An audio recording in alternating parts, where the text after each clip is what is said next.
हाय, मेरा नाम है फ़ायज़ा लतीफ़ और आप लोग देख रहे हैं मेरा यूट्यूब चैनल। इस पर्टिकुलर वीडियो में हम डिस्कस करने वाले हैं the importance of notes for the students of CSS and PMS, यानी कम्पेटिटिव एग्ज़ाम्स के जो स्टूडेंट्स हैं जिन्होंने कम्पेटिटिव एग्ज़ाम्स लाइक सीएसएस या पीएमएस को अटेम्प्ट करना होता है, उनके लिए नोट्स की क्या इम्पोर्टेंस है। सबसे पहली बात तो ये कि जो ये दोनों एग्ज़ाम हैं ये आपकी बुकिश नॉलेज जो है उसको असेस नहीं करते, बल्कि ये आपकी कॉम्प्रिहेंसिव जो रीडिंग है और कॉम्प्रिहेंसिव जो नॉलेज है उसको टेस्ट कर रहे होते हैं बेसिकली। तो इसलिए अगर आप एक बुक से पढ़ के एग्ज़ाम अटेम्प्ट करने का सोच रहे हैं तो this is the not the solution, because कि आपको जो है वो मल्टीपल सोर्सेज से तैयारी करनी होगी। अब मसला ये आता है, जब आप मल्टीपल सोर्सेज से तैयारी करते हैं तो किस तरह से उस तैयारी को एक जो है वो मुनज़्ज़म तरीके से इकट्ठा किया जाए, मिलाया जाए, जिससे आपको जब आप पेपर के लिए अपनी प्रेपरेशन कर रहे हों, रिवीजन कर रहे हों, तो आपको पता चल जाए कि क्या मैंने नोट्स जो हैं उनको किस तरह से रिवाइज़ करना है। क्योंकि एग्ज़ाम्स में भी आपके पास इतना टाइम नहीं होता कि आप जो है एक एक वर्ड जो है दोबारा से रिवाइज़ करेंगे। इस वीडियो में बेसिकली हम ये देखेंगे कि जिस तरह से आप करंट अफेयर्स के या पाकिस्तान अफेयर्स के जो नोट्स बनाते हैं या बाकी किसी सब्जेक्ट के लिए जो आपने नोट्स बनाने होते हैं या आपने ऐसे राइटिंग के लिए जो अपना डाटा कंपाइल करना होता है, तो उसमें सबसे फर्स्ट रीडिंग जो है वो कहा जाता है कि न्यूज़पेपर की रीडिंग है, बिकॉज़ इसके अंदर सारे जो रिलेटेड अफेयर्स हैं वो आपको जो है मिल जाते हैं इधर से। तो जब न्यूज़पेपर से हम पढ़ रहे होते हैं तो इट इज़ ह्यूमन फैक्टर कि आपको पढ़ते हुए सारा कुछ जो है वो एकदम याद नहीं हो जाता। आपको कहीं ना कहीं उसको नोट करना पड़ता है और फिर आप जब उसको रिवाइज़ करते हैं तो इस तरह से आप इसको जो है वो लॉन्ग टर्म अपनी मेमोरी में रख सकते हैं।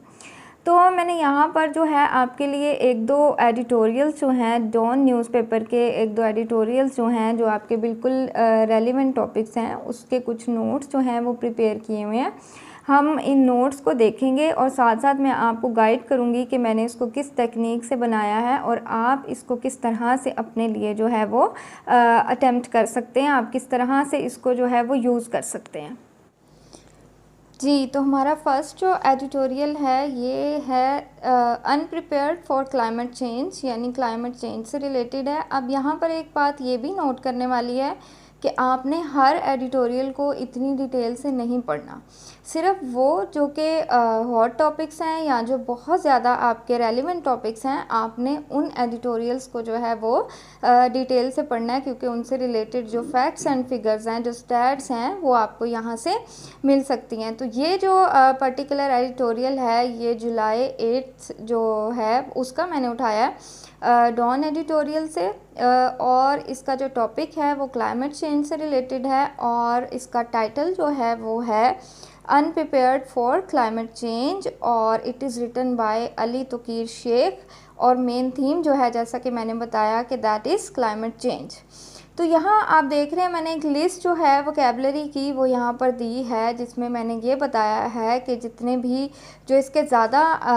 डिफ़िकल्ट जो वर्ड्स हैं उनके मीनिंग इसके साथ मैंने यहाँ पर शो किए हैं। तो आपका जो वोकैबुलरी प्रिपेयर करने का तरीका है वो भी यही होना चाहिए, और वो भी ये हो सकता है कि आप जो है जितने भी वर्ड्स जिनके मीनिंग आपको नहीं आते, आपको वो न्यू लग रहे हैं, आपने पहले वो नहीं सुने, या अगर सुने भी हैं और आपको उनका मीनिंग नहीं आता, तो इस तरह से आप उनको जो है वो लाइन अप करके साथ उनकी जो डिक्शनरी मीनिंग है वो आप देख कर और फिर उसका पर्टिकुलर कॉन्टेक्स्ट में जो मीनिंग है वो देख कर जो है आप इसके सामने लिख सकते हैं। और साथ मैंने आपकी आसानी के लिए ये एक लेक्सिकल कैटेगरी यानी इसका पार्ट ऑफ स्पीच भी लिखा है कि ये नाउन है या एडजेक्टिव है या वर्ब है या कोई और ऐसा वर्ड है जहाँ से आपको इसका जो यूज़ है वो पता चल सके।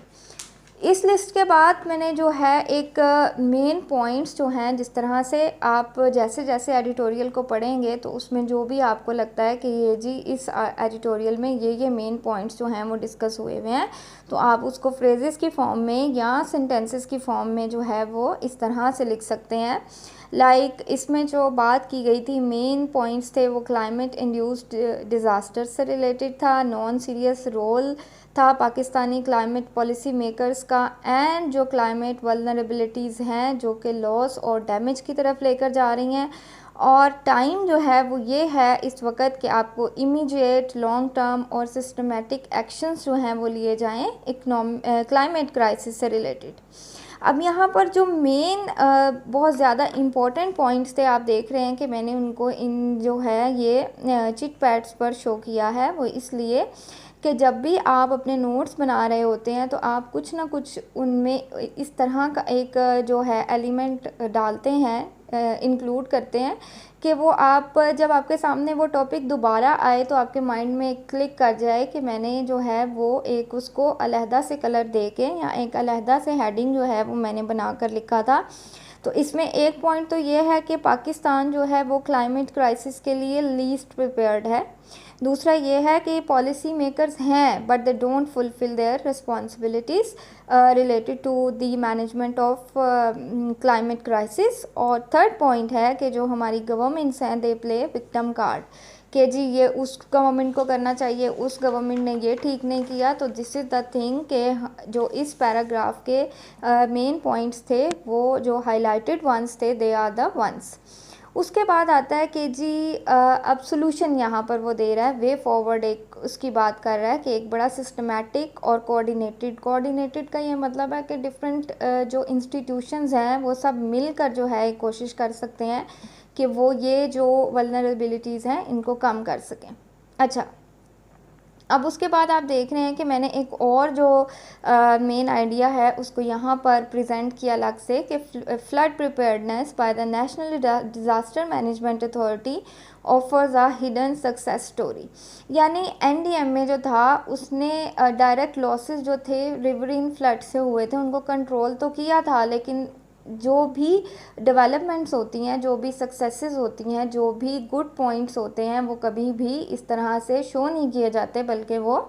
हिडन ही रहते हैं। तो this is an other important fact कि जी ये हिडन सक्सेस स्टोरी रही है। एनडीएमए जो है उसने कुछ ऐसे स्टेप्स लिए हैं that were developmental and that were beneficial for the climate change. And उसके बाद आते हैं जी स्टैट्स की हेडिंग मैंने यहाँ पर दी है कि फैक्ट्स एंड फिगर्स आप देख लें कि जो 2010 के सुपर फ्लड्स थे they made Pakistan the most vulnerable country to climate impact के सबसे ज़्यादा जो है वो असर हो रहा है किस पर, पाकिस्तान पर। उसके बाद है 1/5 ऑफ द कंट्री को इसने जो है हिट किया है और 20 मिलियन लोग थे और 2000 लोग जो हैं जो जान से चले गए। और उसके बाद यहाँ पर एक बेसिक कॉन्सेप्ट जो है वो बताया गया है कि पाकिस्तान में 5 टाइप्स के जो फ्लड्स हैं वो आए हैं। फ्लैश फ्लड्स हैं, ग्लेशियल लेक आउटबर्स्ट फ्लड्स हैं, अर्बन फ्लड्स हैं, टोरेंशियल रेन्स हैं और क्लाउड आउटबर्स्ट हैं। यानी इन सब सोर्सेज से जो है वो पाकिस्तान में सैलाब आ रहे हैं। तो अब देखें मैंने उसको भी हाईलाइट किया। उसके बाद जो क्लाइमेट चेंज का इशू है वो डेवलपमेंटल इशू है। कुछ जो इश्यूज़ होते हैं वो सोशल इश्यूज़ होते हैं, कुछ इकोनॉमिक इश्यूज़ होते हैं। तो इसी तरह जो हमारा क्लाइमेट चेंज है वो एक डेवलपमेंटल जो है इशू है, ये एक पर्टिकुलर कैटेगरी जो है वो इसके लिए बनती है। और अगेन जो है सजेशन यहाँ पर दे रहा है राइटर वो ये है कि हमें क्लाइमेट स्मार्ट एग्रीकल्चर करने की ज़रूरत है। वाटर सेक्टर, एनर्जी सेक्टर दोनों में डेवलपमेंट्स लाने की ज़रूरत है और अर्बन प्लानिंग जो है उसमें भी हमें ये हिस्सा रखना पड़ेगा कि जो क्लाइमेट चेंज के साथ जो है वो फ़ाइट करे। अब उसके बाद एक और जो मेन पॉइंट था इस जो आर्टिकल का, एडिटोरियल का, कि 18th अमेंडमेंट जो है वो एक इनकम्प्लीट एजेंडा है। यानी वो बनाई तो गई थी कि उससे कोई डेवलपमेंट वाले काम होंगे but that is still an incomplete agenda. अच्छा जी, उसके बाद जो प्लानिंग कमीशन है और प्रोविंशियल जो प्लानिंग बोर्ड्स हैं उन दोनों को कोलैबोरेट करने की ज़रूरत है क्लाइमेट चेंज के सॉल्यूशन जो है वो सोचने में। और यहाँ पर ज़रूरत है कि अडेप्ट किया जाए, यानी ऐसी प्रैक्टिसेस अडेप्ट कर ली जाएं कि जिनसे हमें फ़ायदा हो सकता है और जो डेंजरस प्रैक्टिसेस हैं उनको मिटिगेट किया जाए, कम किया जाए। उसके बाद एक और इम्पॉर्टेंट पॉइंट यहाँ पर यह है कि फ़र्स्ट नेशनल जो क्लाइमेट चेंज की पॉलिसी थी वो पाकिस्तान में 2012 में अप्रूव हुई थी। और उसके बाद यहाँ पर बजटरी एलोकेशंस की थोड़ी सी इंफॉर्मेशन है कि पाकिस्तान जो है वो एक्सपेंडिचर जो डेवलपमेंट का था वो 9.2% ऑफ जीडीपी रिड्यूस हुआ था। अच्छा, अब यहाँ पर एक और जो राइटर हैं लाइक इकोनॉमिस्ट कैसर बेंगाली और ग्यूड, ये उनका पॉइंट ऑफ व्यू यहाँ बयान किया गया है कि development expenditure to be increase by 2030 from 2.7% to the same level we had during 1972 to 77। यानी हमारा जो डेवलपमेंट का एक्सपेंडिचर है वो तो इंक्रीज़ होता जा रहा है, बट उसके अकॉर्डिंग डेवलपमेंट्स जो हैं वो नहीं आ रही। तो दिस इज़ ऑल अबाउट के इस एडिटोरियल में हमने जो है वो क्या देखा। आप अगर इसमें देखें तो मैंने यहाँ पर 4 से 5 जो मेन पॉइंट्स हैं उनको हाईलाइट किया है। सबसे पहले आपने अपनी वोकैबलरी जो है इस एडिटोरियल में से निकाली। उसके बाद चूँकि ये आपका क्लाइमेट चेंज बहुत रिलेटेड टॉपिक है तो आपने उसके मेन पॉइंट्स को फ्रेजेस और क्लॉजेस या सेंटेंसेस की सूरत में लिखा, और उसके बाद आपने इस तरह से चीज़ों को हाईलाइट किया जो आपके मेन पॉइंट्स थे। और यहाँ पर आपने स्टैट्स जो हैं वो इकट्ठी की कि जो आप यूज़ कर सकते हैं और जिनको आपने माइंड में रखना है। और यहाँ पर जो है वो रेफरेंसेस जो हैं आपको मिल जाएंगे कि जी इधर इस राइटर ने और इस एडिटोरियल में this has to be said कि जी यहाँ पर ज़रूरत है इस वे फॉरवर्ड की।